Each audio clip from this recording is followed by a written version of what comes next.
no hay diferencia entre piedra pequeña y piedra grande. Jesús, como hablaba en arameo, no hizo diferencia entre una piedra y otra, sino que dijo, tú eres Pedro, o sea, piedra, y sobre esta piedra de la que estoy hablando, o sea, de ti, edificaré mi iglesia. Eso fue lo que dispuso el Señor. Y aún así seguía diciendo, no, no puede ser.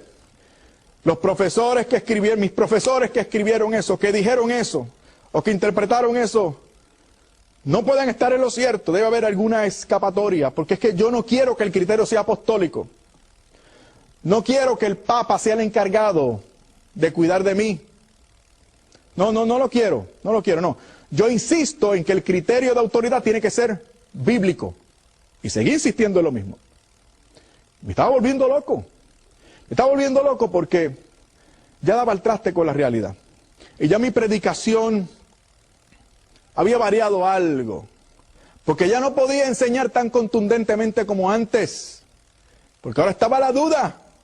Bueno, decía yo, les hablo acerca de la Santa Cena, pero les hablo como un símbolo, como creemos nosotros, o lo hablo como quiso Cristo, como un sacramento en términos de presencia real. Bueno, ¿predico acerca de la Virgen o no predico acerca de la Virgen? Eran cuestionamientos que me venían a la mente. Cuando estábamos preparando a gente para que se bautizara, ¿debía rebautizar a aquellos que ya se habían bautizado? Aunque Efesios 4:5 dijera que debíamos nosotros permanecer en un solo bautismo. ¿Dónde está el criterio bíblico? Porque a mí me habían enseñado en el seminario que el meollo, la norma, lo esencial de mi fe evangélica era que la Biblia era la única norma de fe, doctrina y conducta. Fíjese si me lo aprendí bien, que todavía lo recuerdo. La Biblia es la única norma, la Biblia, la única norma de fe, doctrina y conducta. Solo la Biblia. Pero un criterio tal tiene que aparecer en la Biblia. Y lo busqué, Estuve buscando el texto que me dijera eso. Lo busqué y lo busqué. Como decimos en el Caribe, por mi madre que lo busqué. O sea, no les quepa la menor duda. Yo busqué el texto que me dijera. Lo que me habían enseñado era el fundamento, la esencia de mi fe evangélica. Que la Biblia era la única norma de fe, doctrina y conducta. ¿Y saben qué? No lo encontré. No lo encontré. Voy donde algunos compañeros míos preguntándoles, oye, ¿te acuerdas de lo que nos enseñaron en el seminario? Aquello de que la Biblia era lo único, la única norma, lo único necesario. Sí, seguro que lo recuerdo.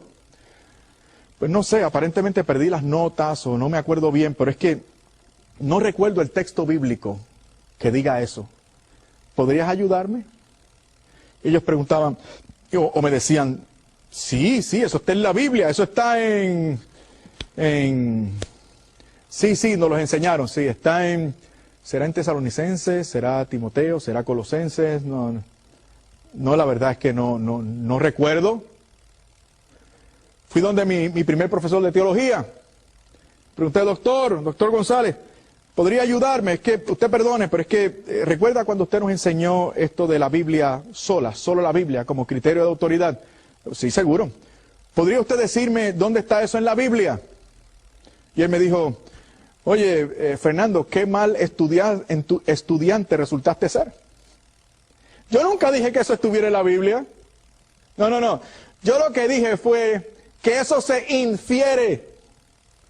Y le dije, oiga, pero doctor, fíjese qué interesante. Resulta que el criterio más importante, teológico más importante, que indica que la Biblia es la única norma de fe, doctrina y conducta, no es bíblico. No hay un texto que lo explicite. Y me dijo, no, explícito no, pero implícito sí. Se puede devengar la idea. Entonces comenzó un pequeño debate. Y le dije, pero doctor, no entiendo, porque nosotros acusamos a los católicos. de inferir cosas y de no tomarlas según claramente estén estipuladas en la Biblia. Y me dijo, bueno, pero ¿quieres que te ayude o no quieres que te ayude? Y dije, bueno, ayúdame.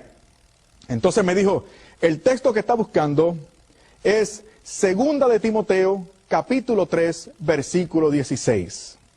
Que dice, toda escritura es inspirada por Dios y útil para enseñar, redarguir, corregir, a fin de que todo hombre llegue a ser perfecto a la altura del Señor Jesús. Qué contento me puse. Hay un texto que decía que la escritura es inspirada. Y si es inspirada, ¿para qué quiero otra cosa? Me basta con la escritura. Me olvido de todo lo demás. Porque aquí lo importante es no hacerme católico. Pero tuve que profundizar en el texto. No se trataba, recuerden, ya había aprendido que no era cuestión de citar. Es citar y profundizar. ¿Y saben lo que descubrí? ¿Saben lo que descubrí? Que esa escritura que San Pablo llama inspirada, en el siglo I, era el Antiguo Testamento griego, que era la Biblia de los primeros cristianos, que casualmente incluía los libros deuterocanónicos que yo no tenía en mi Biblia evangélica. Ahora el texto que yo arguía a mi favor para no hacerme católico se vertía en mi contra para señalarme a la única iglesia que sí había perseverado, al igual que San Pablo, en 2 de Timoteo 3:16, de que esos 7 libros eran también divinamente inspirados. Vamos a proseguir dándote más razones en el próximo programa. San Pablo no se refiere al Nuevo Testamento, se refiere al Antiguo Testamento. ¿A qué Antiguo Testamento se refiere San Pablo? Al Antiguo Testamento, traducción griega. Código de Alejandría, la Septuaginta le llamaban también. ¿Y qué con eso? Muy bien. Que esa Biblia de los primeros cristianos, la que San Pablo tenía de frente y utilizaba, la Biblia que se cita casi totalmente, en casi todos los versículos, en el Evangelio, cuando se cita el Antiguo Testamento, en el 90% de las veces se utilizan citas de ese Antiguo Testamento griego. ¿Por qué? Porque era la Biblia de los primeros cristianos, la Biblia griega. ¿Y qué con eso? Que esa Biblia griega, el Antiguo Testamento griego, la escritura que San Pablo llama inspirada, en 2 de Timoteo 3:16, contenía los libros deuterocanónicos que yo no tenía en mi Biblia evangélica. Traumático, ¿no? ¿Qué tenía yo en mi Biblia evangélica? El Antiguo Testamento que yo tenía evangélico se fijaba del establecimiento del canon del Antiguo Testamento según el concilio de Yabnia, un concilio de fariseos en el año 70 después de Cristo. Escuchen bien, los evangélicos se dejan llevar por el concilio de Yabnia cuando hablan o cuando defienden su canon del Antiguo Testamento. Dicen, como los judíos en Yabnia sacaron los deuterocanónicos, pues nosotros por eso no los tenemos, porque es un concilio de judíos. Miren qué interesante está esto. El concilio de Yabnia no fue un concilio cristiano, fue un concilio judío, fue un encuentro entre fariseos para declarar, según ellos, según su criterio, cuáles eran los libros del Antiguo Testamento que tenían que utilizarse. Pero además el concilio de Yabnia era un concilio, y fue un concilio anticristiano. O sea, le están declarando inspiración del Espíritu Santo a un concilio de fariseos que fue anticristiano. En ese concilio se habló de Jesucristo como un bastardo, como un hijo ilegítimo. Entonces, el Espíritu Santo que aparentemente inspiró a los fariseos de Yabnia para establecer ese Antiguo Testamento, ¿habrá sido el mismo Espíritu Santo que habló en tan malos términos acerca de Jesús? Ese es el concilio que yo voy a tomar para decirme a mí cuál es mi Antiguo Testamento. No. Es el Antiguo Testamento que dice San Pablo en 2 de Timoteo 3:16, el Antiguo Testamento griego que contenía los libros deuterocanónicos, escritura inspirada por Dios según San Pablo. Eso a mí me produjo una crisis enorme. Me la produjo. Y no en balde yo me puse a pensar, Dios mío, con razón yo no creo que pueda interceder por mis familiares difuntos después de muertos. Si lo hemos sacado de la Biblia, estaba en 2 de Macabeos capítulo 12. Con razón yo no creo que pueda gozar del favor, de la intercesión de los ángeles y los santos. Si lo hemos sacado de la Biblia, estaba en 2 de Macabeos capítulo 15 y Tobías 12:12. Además de Jeremías 15:1, por supuesto, y otros pasajes más. Entonces, los libros deuterocanónicos son escritura inspirada por Dios. ¿Por qué los sacaron? Lo sacó Martín Lutero. ¿Por qué? Porque Martín Lutero no tenía el criterio apostólico, porque se fue de la comunión de la iglesia. Yo no sé si estaba bien o mal intencionado, eso no es mi problema, a mí no me toca juzgar. Yo no soy Dios. No, Dios me libre. Allá él con Dios. Pero aunque haya estado bien intencionado, metió la pata, porque no tenía ese criterio de autoridad. ¿Cuál fue su criterio de autoridad? El criterio de autoridad de él fue él mismo. Él dijo, aquí el Espíritu Santo me reveló que toda la Biblia hay que interpretarla y abordarla según mi idea de la justificación por la fe. Una justificación por la fe que ya habíamos dicho, se le fue añadida la palabra sola al margen de la Biblia que el doctor Lutero utilizaba para estudiar. Le añadió, el justo vivirá por la fe, y le añadió, sola. Aquí está el criterio de autoridad.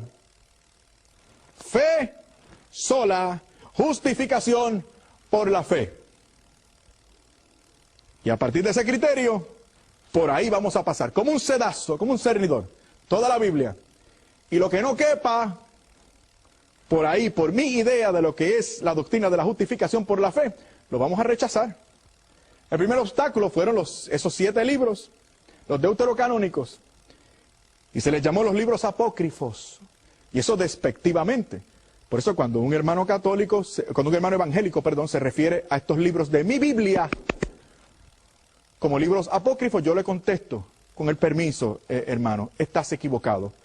Apócrifo es una palabra despectiva para referirse a unos libros que yo aprecio mucho como palabra de Dios. Hablemos francamente. Los evangélicos lo agradecen. Los evangélicos respetan a los católicos bien formados que no temen compartir su fe. Los respetan. Y de esa manera podremos recibir el beneficio de estar acompañados en esta iglesia por alguno de ellos. Pero es necesario que nos quitemos el miedo y hablemos con confianza, porque el que está con nosotros es mayor que el que está en el mundo. Ojalá podamos volver a vernos en el siguiente programa.